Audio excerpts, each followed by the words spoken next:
فرض کر رہا ہوں بنگلہ دیش سے۔ امید ہے کہ حضرت والا خیر و عافیت سے ہوں گے۔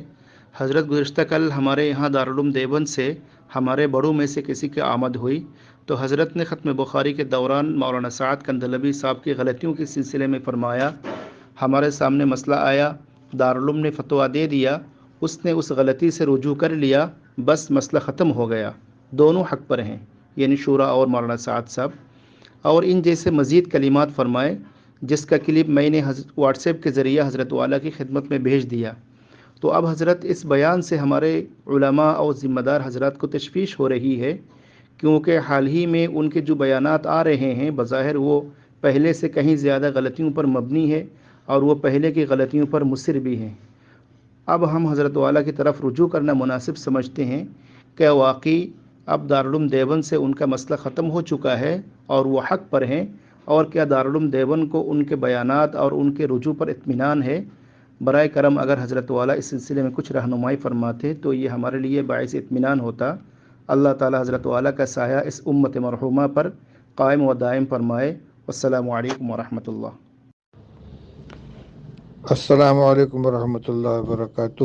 بھائی مولانا معروف صاحب، میں نے آپ کا پورا میسج سنا۔ کل سے مجھے بھی اطلاع مل رہی ہے کہ حضرت مولانا سید ارشد صاحب مدنی دامت برکاتہم نے وہاں وہ بیان دیا ہے جس کا آپ نے اپنے میسج میں تذکرہ کیا ہے۔ ہمیں سن کر بہت حیرت ہوئی، اس لیے کہ مولانا سعد صاحب نہ دارالعلوم میں آئے ہیں، نہ ہم لوگوں سے کسی سے ملاقات ہوئی ہے۔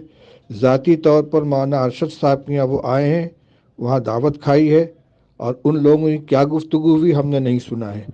نہ وہ دارالعلوم میں آئے، نہ کسی مسئلے سے ہمارے سامنے انہوں نے رجوع کیا ہے، نہ اپنے پہلے بیانات سے انہوں نے اپنے یعنی اس سے رجوع کا کوئی اعلان کیا ہے۔ اور جہاں تک بیانات کا تعلق ہے تو میرے ذاتی علم میں یہ بات ہے کہ ان کے بیانات اسی طریقے سے جاری ہیں۔ جنوری کے آخری ہفتے میں ارشادات اکابر کے نام سے جو ان کے بیانات کا مجموعہ شائع ہوا ہے وہ میرے سامنے موجود ہے۔ اس میں بھی وہی ساری باتیں ہیں انحراف کی جو پہلے وہ کہا کرتے تھے۔ اس لیے مولانا ارشد صاحب دامت برکاتہم نے جو کچھ کہا ہے وہ ان کی ذاتی رائے ہو سکتی ہے۔ دارالعلوم دیوبند کا نہ موقف میں کوئی تبدیلی ہوئی ہے، نہ اس کی طرف سے کوئی اعلان ہوا ہے۔